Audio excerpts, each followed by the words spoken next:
Now, you've got nice guitars before, correct? And I've got nice guitars before. Yeah. I play all of them. I play all of mine. Now, mostly in, dive bars.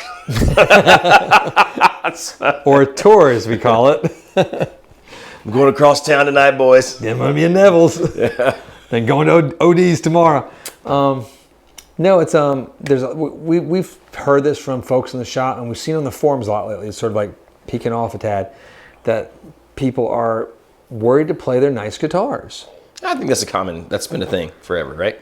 And there was a gentleman in the shop the other day who he has a nice old guitar. It's like a new guitar, but it's becoming older, obviously, as everything does. Yep. But he's scared to play. It's a D, maybe it was like a D45. No, it was a J45 or something, but a nice one, I think. Okay. That's what it was. Yeah. And he just doesn't play it. And his wife's like, why don't you play it? You've had that thing for 25 years. You should play it. He's like, well, it's just too nice. I don't want to touch it. I do know people like that who have amazing guitars, and they always stay home. And, they play their less expensive guitars or they don't play at all. But yeah. I can't. It's hard for me to wrap my brain around that. Well, let's address it. So we have, let's pick like the fanciest, nicest new electric guitar and the fanciest, nicest new acoustic guitars that you can sort of get. I was going to say within reasonable money, but why be reasonable? Let's get a private stock. I think, yes. A PRS private stock. Those are outrageously gorgeous, insanely expensive. Yes. Fantastic to play, fantastic to hear, gorgeous instruments. Questionable if you're going to take it to the dive bar. I mean, I understand with a guitar like that why you'd want to keep it sort of pristine, and no dings and scratches, and obviously you don't want to knock it over and kill it or have some drunk person knock it over and kill it. I understand that, but I was hoping there was a but. I just, what's the point of having that really awesome thing if you can't get the pleasure of playing it? And maybe everybody's wired a little different, so maybe you like to sit on your couch and play that thing with your little arm sleeves on so that you don't sweat on it or anything. I don't know. That's not enjoyable. I gave that friend of ours a direct look right there. We love you so much. I think it's adorable that you wear your arm sleeves. I'm just kidding. So much pleasure.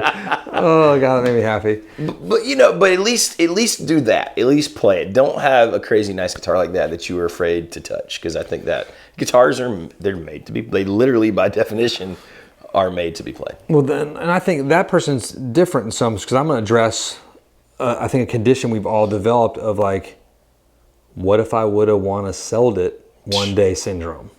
What if I would have want to sold this thing?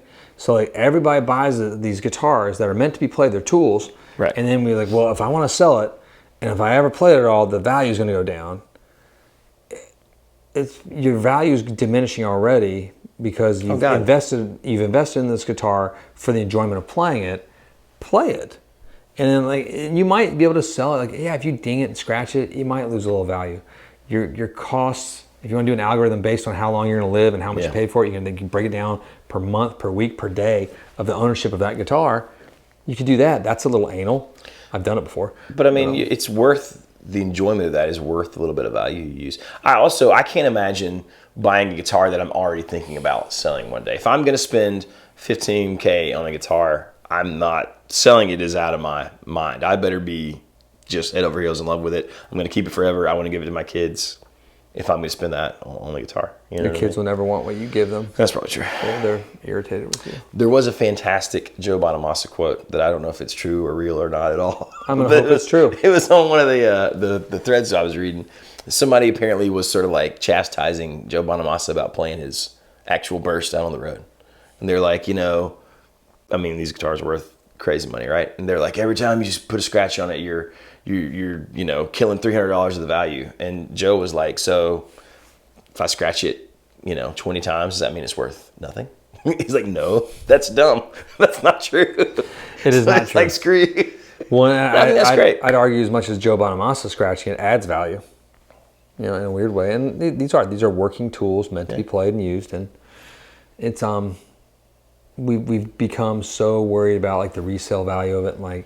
We do live in this society of constant looking at the Joneses for the next thing that I want, and like we're all part of it. Like I've been guilty of it. I see this new flashy toy that comes out, I want it. I can usually cool myself down and cool the jets before I make that splurge. Sometimes I gotta make that splurge though. Yeah, it's true. What do you think about the whole first ding rule? Like if you get the first scratch, it's over. It's okay. As far as what is so like that? you got a nice guitar like that and you're like scared to play it, and finally you get that first scratch, and then you can sort of kind of relax, and now it's normal. True, not true? I don't know, because I even like I had like a journeyman relic. I don't even know what they call it that. Like my old blue Strat. Yeah. It's I remember like leaning it on a chair, and then the chair sort of was a swivel chair, and then it falls and it hits a drum stand and it takes a nice little chunk out of the neck on the back of it. I was like devastated. This was years ago, and I was like, oh, I'm gonna have to take this to a luthier, and I did, and the luthier fixed it, and it's okay. So this big gouge. I was like, oh. Well, because at first it's like, I'm gonna have this chunk. I'm gonna always feel where it is right there. Oh my God! It's gonna drive me nuts. Even if you couldn't fix it, it'd just be a little thing I feel. Just a reminder, yeah, right. It's not a big deal. When I was stupid, I was just so upset when it happened. But you know, if you picked up an amazing vintage guitar and it had that chunk, I wouldn't care. Badass.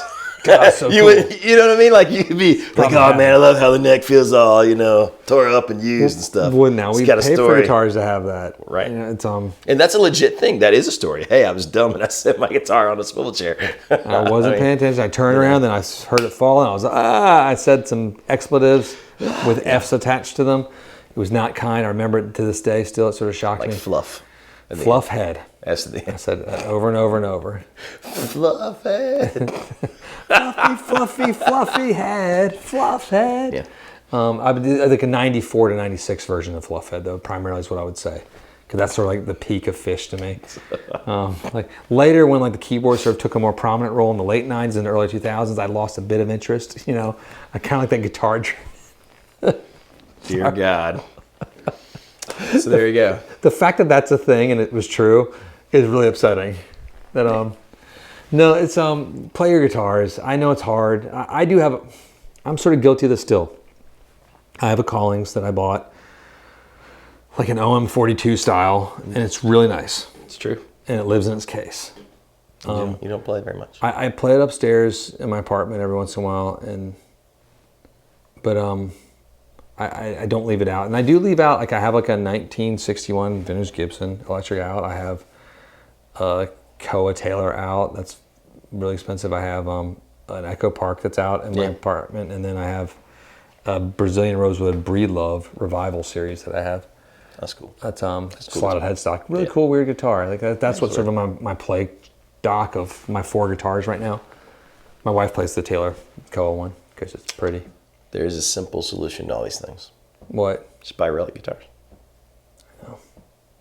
Murphy Labs, Fender Custom Shop, done. You don't need to. The other solution is just have toddlers. Oh yeah. They will relic it for you. That's true. I walked in and like my 4-year-old was like dragging the Koa across the front. I was like, I was like, you never get to touch these guitars. I have a baby Taylor that you guys can drag all across East Jesus. Oh, that's what my father used to say. I wonder if we just shot our bug assault gun. We have one of those little assault guns that shoots flies. Not our kids. I mean, the guitars? I did shoot my own child when he came here because he deserved see if it hurt. He did. I let him shoot me too. Don't worry. If we just shot him at a guitar over and over again, like how long would it take to relic? Salt relics. That could be our new thing. There was Fender did a series of sandblasted guitars. I remember that. It's true. They were strange looking. They were. Kind of cool though. That was I think it was 2015 if I recall. Really my thing. Yeah, I think that's about right. I need therapy. It's almost like we're diving back into time. It's almost like if only there was a way to go back to these years and see what companies were doing, like on their websites. And if you think that's fascinating, let us know because we're going to do it anyway. It won't matter. We're still going to do it. It's in the works. The year 2000 coming up. We find it. I find that turn of the millennia like a fascinating period. Yeah. Like the style we wore back in the year 2000. It's coming. I mean, like just looking at pictures of NSYNC. It's amazing. It just like the different style. I mean, from like the puffy ski jacket things that were to like the weird like little Western frosted tip things. Yeah, like Joey Fatone's amazing always. He's like one of my faves. Just the picture of manliness. I mean, yeah, Joey is like he's like the manliest of the NSYNC crew. I think Yeah, probably. I mean, probably. I forget the good-looking guy's name. That was not Justin Timberlake. Like the pretty guy, the brown hair dude. So that's history. History, that's forgotten. I'm sorry. No, but I don't mean that. He's the one I thought would be famous out of that whole posse. He is the best looking, probably. I think he decided to have like a normal life and be happy. God bless him. He's like, I made my money. I'm gonna go do this now and be happy and have like probably the smartest one and kids and stuff. Sure. And like pop in the world every once in a while, like a la Luke Perry, another '90s amazing Tron actor. Hanging at the Peach Pit. God, I love that you remember that. I sort of hate that I do, but it's fine either way. God rest his soul. God rest his soul. He was one of my like hair heroes of high school. It was like him and Johnny. That Depp. was kind of amazing. Like how does that happen? I grew chops and then I had like natural. 21 Jump Street hair because of him. Now it's just like a bad version of Tim Burton and Mr. Bean. It's okay. Help me. Is that it? I think that's it, maybe. I think that's it. We didn't say like and subscribe, did we? But if we had, we would have told you to click the bell as well. Okay. So. And another reminder, July 29th, the Violet Exploits single drops. Check it out. We're going to keep reminding on most of our videos, just check it out and everybody download it or stream that song on that day. You could even go pre-save it, so you wouldn't have to think about it. The Violet Exploits. You could do it right now. Violet, like the color, exploit. Yeah, not violent like... No, not violence. No. They're very non-violent. I was thinking like the old In and Out very from peaceful. Clockwork Orange. That's what I was thinking about. Yeah. I went to a bar called the Corova Milk Bar in the Lower East Side back in Manhattan back in the day. It was a bar themed off of Stanley Kubrick's Clockwork Orange. It didn't make it. No. Because who wants to order milk at a bar? But, spiked milk. Hard milk. If you haven't watched that Hot Wings channel, have you seen that show before, the Hot Wings show, when they just, this celebrity and the host, and they just have like hot wings and they talk? There's the one with the girl from Saturday Night Live. It's hilarious because she starts off really friendly and she just loses her mind. It's so hot and she becomes really violently mean to this guy. And at one point she pours her milk into the beer and just downs her beer because she's like in so much pain and just so upset that she agreed. I can understand that. I highly recommend that as well. All right, I'm going to have to watch it. I'm going to leave though at that point. All right. Thanks for sticking around. Thank you. Stay tuned for our Dives Down history coming to you soon as well. Derek's very excited about that. You should. As are I. Are you? Yeah, sure. Cool. I am. See you next time.